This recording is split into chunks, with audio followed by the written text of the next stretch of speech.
ఈయన పేరు Chamala Kiran Kumar Reddy, MP of Bhuvanagiri. ఆయన ఒక కామెంట్ చేసిండు నిన్న, ఒకసారి చూడండి ఏమన్నాడు. లక్షల మంది మీటింగ్ పెట్టి వరంగల్ దగ్గర ఎక్కడనో రాక మహానుభావుని బోర్డర్ వేసి తీసుకొచ్చాడు, కూర్చోబెడితే చేతగాకున్నా కానీ నిలబెట్టాడా, కర్రలు పెట్టి దిష్టి బొమ్మ నిలబెడితే ఆ సభలో ఆయన చెప్పిన ముక్కలేంది పశ్చాత్తాపడతారు. ఎందుకంటే మంచి భవిష్యత్తు ఉన్న తెలంగాణను మీరు మాకు ఓటేయక ఆగం చేసుకురని చెప్పిన రోజే మాకు అర్థమైంది. ఏంటంటే మీరు ఏది కానియరు. ఈయన ఏమంటారు అంటే కేసీఆర్ పట్టుకొని, సరే ఇప్పుడు నేను కేసీఆర్కి అడ్డం పడతలేను, నాకు అవసరం కూడా లేదు, కాకపోతే అసలు నీ అవకాశం ఎంత, యాడికెళ్ళి వచ్చినావు, మన స్థాయి ఎంత, మన లెవెల్ ఎంత, ఒక్కసారి పైసలు పెట్టి ఎంపీగా గెలిచిన నీకే ఇటువంటి మాటలు వస్తే, ఇట్లాంటి బిహేవియర్ ఉంటే, దశాబ్దాల కాలం పాటు తెలంగాణ కోసం కొట్లాడి ప్రాణాలను సైతం లెక్క చేయకుండా మళ్ళీ మళ్ళీ మళ్ళీ మళ్ళీ మళ్ళీ మళ్ళీ రాజీనామా చేసి మరి ధైర్యంగా ఓటుతోనే మనకి తెలంగాణ కళ సాకారం అవుతుందని నమ్మి కష్టపడ్డటువంటి వ్యక్తికి ఇంకెంత ఉండాలి, ఆ వ్యక్తికి ఇంకెంత ఉండాలి. ఇక ఇవన్నీ కూడా భువనగిరి ప్రజలు అంటా ఉన్నారు, అరే ఈ చిల్లర మాటలని బంద్ చేసుకో, పౌడర్ వేసి లేకపోతే బద్దలు కట్టి కర్రలు కట్టి తీసుకొచ్చిర్రు అంటే ఒక వ్యక్తిని ఎట్లా మాట్లాడుతూ ఉన్నాడంటే, ఇప్పుడు ఆయన ఉద్యమం చేసేటనాడు అసలు నువ్వు యాడున్నావు కూడా తెలియదు, యాడ గోళీలు ఆడుతున్నావు కూడా తెలియదు. ఇప్పుడు నువ్వు నీ కథ నీ గతం అన్ని తీస్తే అంత కథ వేరే ఉంటుంది. మరి నాకు అర్థమైతలేదు, మరి ఈ మిడిసిపాటు ఎందుకో నాకు తెలుస్తలేదు.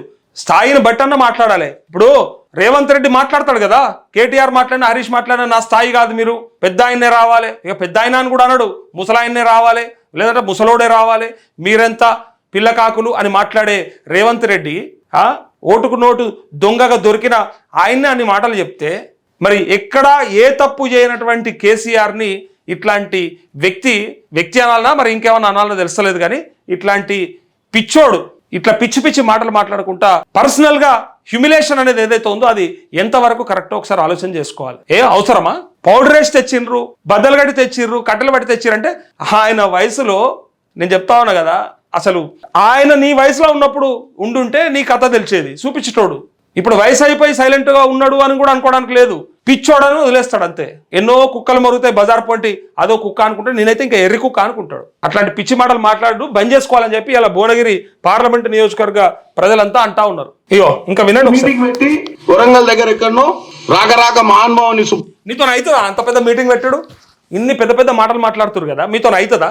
నువ్వు చేయగలుగుతావా పెద్ద మీటింగ్? ఆ లక్షలాది మందితో మీటింగ్ నువ్వు చేయగలుగుతావా? అది ప్రతిపక్షంలో ఉంటే, అధికారం నుండి పైసలతో కాదు, ప్రతిపక్షం నుండి. అధికారం నుండి నువ్వు చేసినా సరే, ప్రతిపక్షం నుండి వాళ్ళు చేసారు కదా, అధికారం నుండి నువ్వు చేసినా సరే అంతకంటే మంచి మీటింగ్ పెట్టి చూపెట్టు నిజంగా. ఇంకా చూడు,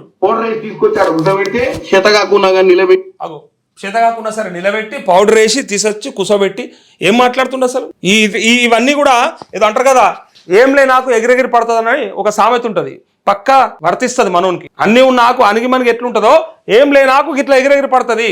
ఎట్లాంటి మాటలు మాట్లాడుతుంది చూడు. ఇంకా కర్రలు పెట్టి దిష్టి బొమ్మ నిలబెడితే ఆ సభలో ఆయన చెప్పిన ముక్కలేంది దిష్టి బొమ్మ. ఇలా చెప్పాలి దిష్టి బొమ్మల గురించి. ఇప్పుడు అంటే మళ్ళా పర్సనల్ గా ఎందుకు అని అంటారు. ఇప్పుడు కింద కామెంట్లు చూసినా నీ రేవంత్ రెడ్డి లెవెల్ ఏంది, స్థాయి ఏంది, స్టైల్ ఏంది, మీరంతా ఏంది, దిష్టి బొమ్మల కంటే అధ్వానంగా మీరు కనబడుతున్నారని కామెంట్లు పెడతా ఉన్నారు. నీ మాటలను బట్టి ఇక మరి మనకు తర్వాత భవిష్యత్తు అయితే నాకైతే క్లియర్గా కనిపిస్తూ ఉంది, క్రిస్టల్ క్లియర్గా కనిపిస్తూ ఉంది వీళ్ళ భవిష్యత్తు. ఇలా ఇట్లా పిచ్చి పిచ్చి మాటలు మాట్లాడే వాళ్ళు అందరి బుక్ రాస్తారు, ఏమి విడిచిపెట్టరు, అటు అధికారులు అయినా ఇటు వీళ్ళే అయినా. మరి ఏమంతా ఆత్రమో నాకు తెలుస్తలేదు. మరి ఇక అయిపోయింది, ఇంకో 2 ఏళ్ళు అయితే కథం అయిపోతుంది మాది, ఇప్పుడు అనకపోతే మళ్ళీ దొరకదు. ఇక మా తర్వాత శంకరగిరి మాన్యాలే అని డిసైడ్ అయినట్టు. అందుకే ఇప్పుడు ఈ పిచ్చి పిచ్చి మాటలని మాట్లాడుకుంటా తిరుగుతూ ఉన్నారు అని భువనగిరి ప్రజలు అంటా ఉన్నారు. నా సొంత కవితం కాదు, నాకు సంబంధించింది కాదు. కేసీఆర్ని అన్నారు అని అంటే సోషల్ మీడియాలో టక్ మెసేజ్లు పెడతా ఉన్నారు, కామెంట్లు వస్తూ ఉన్నాయి. అది కూడా మరి వైరల్ అవుతా ఉన్నాయి. చామల కిరణ్ కుమార్ రెడ్డి ముచ్చట్లని మీకు చెప్పడానికి తీసుకొచ్చిన.